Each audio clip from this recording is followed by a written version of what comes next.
This is the ice cream, roughly. I don't think it was designed that way, but maybe there was an engineer with a sense of humor. The green area, the ice cream, is a historic district. This is protected at the federal, state, and local level. The gray area, the cone, is landfill from the construction of the Lexington Avenue subway. So it is possible that there was actually an engineer with a sense of humor who designed it that way, but I kind of doubt it. The islands, the original land form of the island roughly follows the front of these houses. So when these were built, and we're going to walk past them today, they were built as waterfront houses. And the landfill actually stretches really from about here all the way down to the end. In terms of human development on the island, predating the colonial period, the island was used as a place to gather nuts, and actually the Dutch, who were the first of the Europeans to land on the island, originally had called it Nutten Island, or Nut Island. I guess it was, I'm not sure what the nuts were exactly that were here, but there were nuts here. And then beginning actually, again during the colonial period, the name Governor's Island comes from the British colonial governor, who built himself a summer home here, right about where this O is.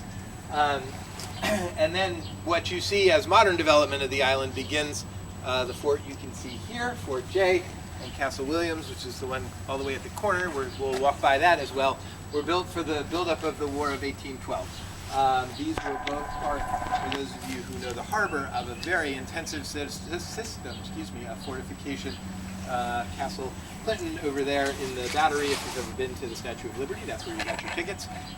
The fort upon which the Statue of Liberty now stands, as well as Staten Island and others, were such a sort of strong fortification that the British went to Washington instead of trying to attack New York. So none of these forts really ever saw much in the way of battle. But after the War of 1812, the Army stayed, and this was the home of an Army base from 1810 or so to 1966, at which point in 1966 the Army left, the Coast Guard moved in, and the Coast Guard was here from 1966 to 1997. It was the East Coast Command of the Coast Guard, so when they were here they patrolled basically from the Arctic Circle to Cuba. From here there were, during that period, between 3,500 and 4,000 people who lived here, and many more who came to work here every day. It was, for those of you who've been on military bases elsewhere in the country, really a very self-contained little military base universe, as many of them are. So they had a school here, they had a YMCA, Burger King, a bowling alley, Catholic church, Protestant church, and a synagogue. And I think for the most part lived actually a relatively self-contained life. In 1997, they moved, the Coast Guard left, and actually dispersed those operations to several different places. We collectively began about a 6-year process of conversation with the federal government about what to do with the island. Most of the time, when the federal government closes a military base, it goes through a process called BRAC, which involves de-accessioning the base and leaving behind a little bit of a dowry for the local government in replacement of the lost jobs, and partly because this is New York and the lost jobs were relatively small in the context of the local economy, and in partly because this is New York and it was a Democratic state and a Republican-led Congress at that time. There was no money left behind for Governor's Island by the federal government, and in fact, the conversation was much more focused on the fact that this is 172 acres of New York City. It must be worth hundreds and hundreds of millions of dollars, and why are we selling it for only $1?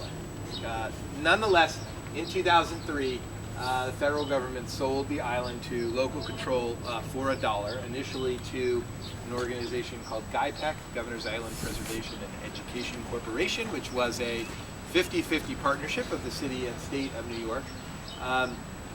And then about 3 years ago, the city in effect bought out the state for an additional $1.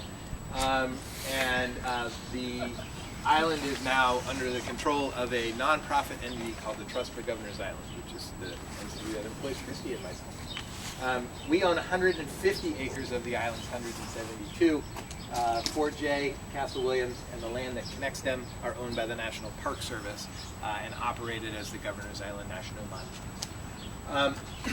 So with the advent of local control, and in fact really with the advent of state control, came a conversation about what to do with this island. Within the historic district, there are about 50 buildings. It's about 1.5 million square feet total. Then outside of the historic district on the South Island, we'll talk a little bit about in a minute. But I think, again, because it is a wonderful real estate asset here, right, very close, short ferry ride to Lower Manhattan and to Brooklyn, I think the sense at the time of the transfer was, as I said, it was probably worth hundreds of millions of dollars.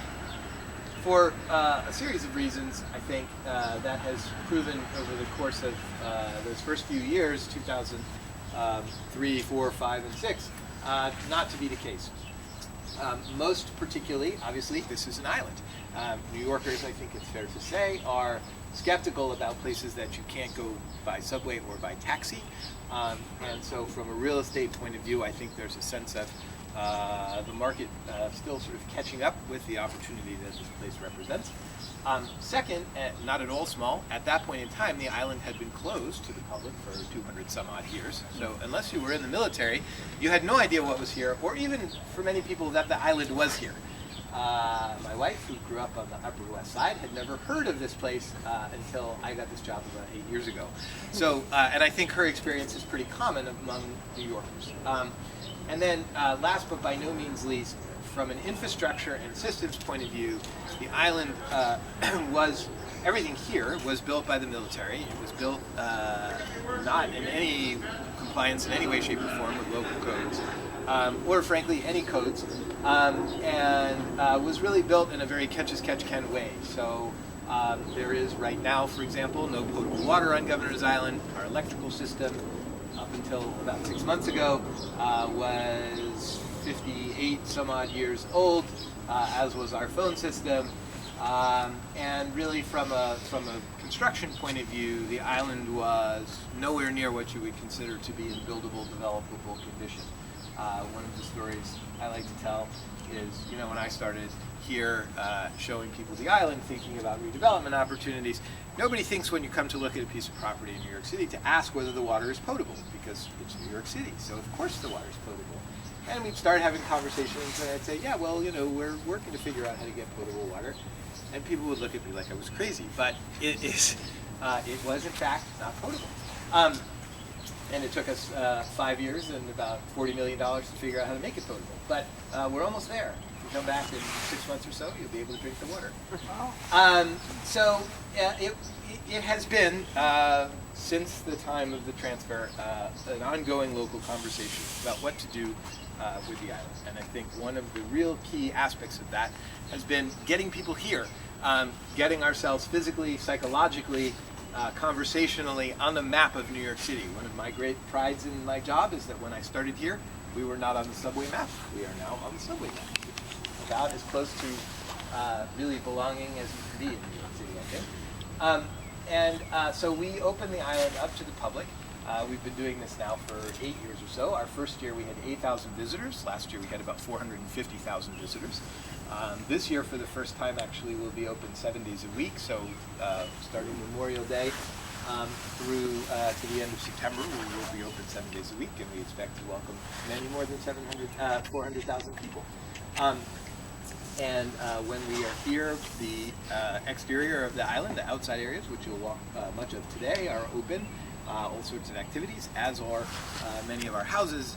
Smaller real estate are open with arts groups and other kinds of programs available. All free. Most of the programs are free to the public.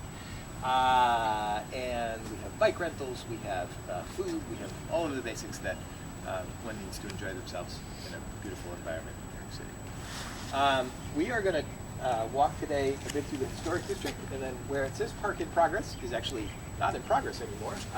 We're doing punch list work, and this will be open to the public Memorial Day. This map will be updated. just along this road. Mostly because before the advent of steamships, you couldn't go the way that the boat that took you here went.